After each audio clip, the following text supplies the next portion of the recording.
I'm not gonna lie, I'm not even gonna try to pronounce your name, dude. I'm so sorry, but thank you so much for being subscribed to the channel. I really hope you enjoyed the content. Once again, I always ask to update your guys' profile pic so I can actually remember you. Although this name is pretty unique, so I think I will remember it. But thank you once again. Hello, my name is Dr. Shambles, and today I'm gonna be recording a quick video because it's just to update you guys on the Roger builds, on the strategy. By the time you guys are watching this, I uploaded a video for you. You guys saw it yesterday, which I was still using my other build, but the meta on Roger took a shift where they're not playing Nekomama. Some play Nekoma Machine, but most are playing Sanji, and now it's pretty standard to play Bon Kure. So I had to try this deck out a little bit to kind of explain you guys the reasons why. Also, in Japan, I think the promo Roger is finally out, if I'm not mistaken. I could be mistaken, but once the promo Roger is out for the West, we also need to update this build. This build is just a very standard build to show you guys, without the promo, to just show you guys how the strategy evolved. So, the strategy of Roger is pretty simple. You pretty much just wanna ramp as much as possible to reach 10 Dawn as much as possible, so your leader becomes a 7k. You then start using your 7k leader power to make bigger swings, which makes a lot of pressure to your opponent. This is also usually a way you have of starting baiting cards from hand. So even if your opponent takes a lot of lives early, they will be starting to discarding a lot of cards from hand. So it means you usually keep the hand size of the opponent somewhat small or controlled, because they usually counter early, because they already know they're gonna get a 7k swing every turn once you get to 10 Dawn. So that's the first part of the strategy. Then the second part is you chain big bodies with this 7k power, so Shanks, Katakuri, Newgate, Rayleigh, and a good finisher Roger. Some people are playing 3 Rogers. I understand why. He's like... Oh, sorry. He's like the best finisher in the game, in my opinion. And so having 3 not only makes sure that you see that finisher, but also you can use them if you don't see Shanks, Katakuri, Rayleigh, or Newgate. So it's like just a body that you can drop that has rush, which is not bad. It's a 13k body, it's very strong body, so yeah, pretty much unremovable. So I completely understand playing 3. Right now I'm playing 2 because I do love the Newgate. I think Newgate goes very well with the leader, and so I'm playing Newgate. So this is the strategy. The problems with the strategy were consistency, and that's it. This deck does not really care about removal, because the only thing you're trying to do early game is ramp, and once you get to late game, the bodies that you play are very hard to remove.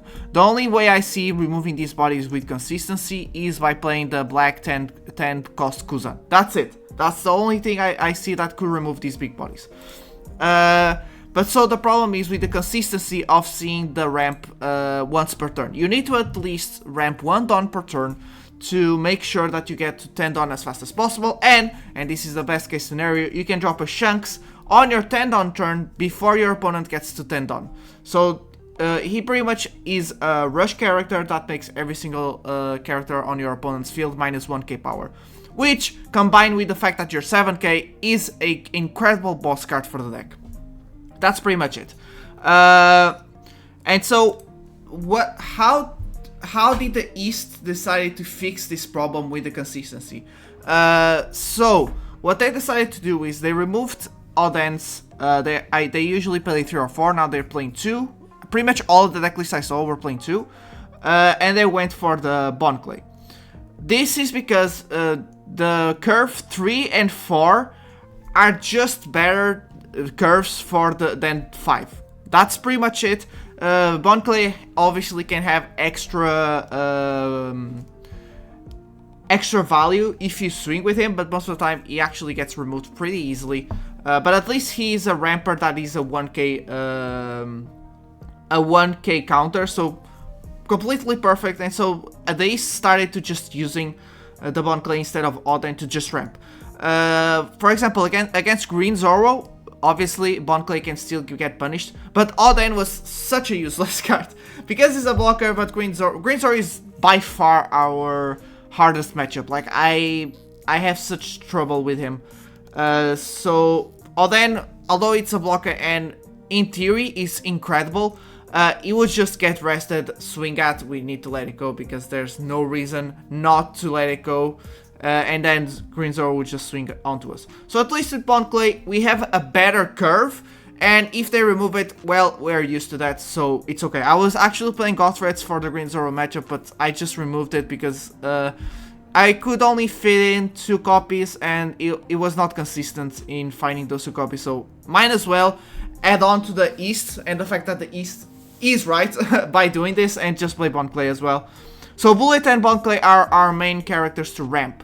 And then hopefully we get to play Gaban. This is why we're playing 4. I wish you could play, we could fit in 2 red relay blockers. This is just because sometimes you break very hard, even on Mulligan, and you just have your late game characters, and this is a very big problem. It can happen. It's obviously the proportions should not happen that much. Like we're playing a lot of rampers still. But yeah, it's pretty annoying when that happens. And so 2 red relays blockers could help us fix the hand a little bit more. But we can't, we don't have the space. Now let's get to the Sanji. The only reason I see Sanji being played is if you don't see the ramp on your turn 2. So, especially if you're going first, because you only have 2 Dawn going first. So you can, if you have Sanji in hand, you can drop Sanji.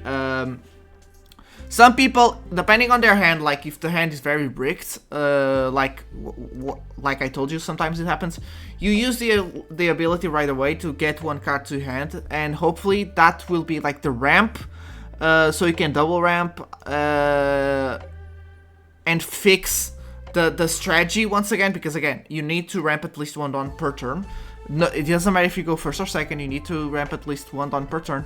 And so hopefully that life fixes your ramp, or you just leave him, you know, and next turn you can drop the ramp, use the Sanji and make a 7k swing. It depends on what you want to do.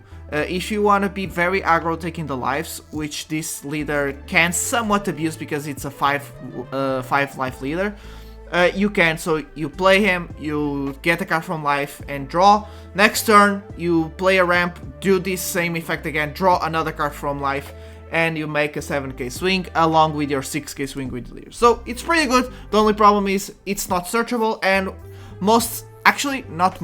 every single deck list that I saw was playing 3 because they want to give priority to Bond Clay. Again, Bond Clay still is like one of the best curves to ramp. Not as good as 3 and 6. 3 and 6 still is the much better, it's probably the best curve. But early game 4 is the next best curve next to the 2. To the 3. 2 is also very good, obviously, with the event and buggy. But is somewhat... You kind of don't want to do it. You want to do it on your first turn going first. If not, going second, you usually just want to drop bullet. On your second turn going second, you want to drop bullet, sorry. Because it's a 2k, buggy is a 2k, and it's a 3k event. So we're giving up defense to ramp. But obviously, if we're going first, we need to do it. So yeah, this is the strategy. I need to record more gameplay. Today there's going to be 2 videos, so...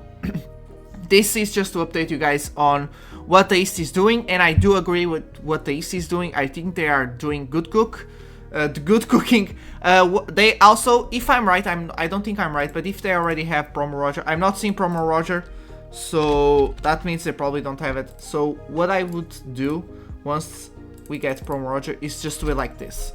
Roger is searchable, and you don't need category. You can take away 1 relay and leave 3 category because category is not searchable. That could be your way of thinking. I've seen some deck lists on the East actually do this, which is take away 1, play only 2 relays, and play 3 categories. I also like to play this deck defensively, but I don't know how good this would be. So I don't know what I would do. So for now, we'll just leave it with relay. But I think Promo Roger is a safe 4 of. Like you play for him, and then the rest you can just reduce. You could even go 2-2-3 with Roger if you really love him. That's also a thing you can do. But yeah, I think this is, for now, this is good. If you, once Pro Roger comes. So yeah, Pro Roger, it's pretty self-explanatory. It's just a better Newgate. Even if you don't like, even if you're on 8-on and you don't have these two to ramp or anything before, you can play him, make your leader 7k, and then next turn you can still play another one and just chain them. Shanks is not as good if you don't play him first before Roger or Newgate. Obviously you still kind of want to find the window to do it, but I found sometimes to be very punishing to leave 0 Dawn up for the event. But yeah, still very good. Also, is a 10k body just like Newgate, so you can chain the Utas. So insanely good, insanely good.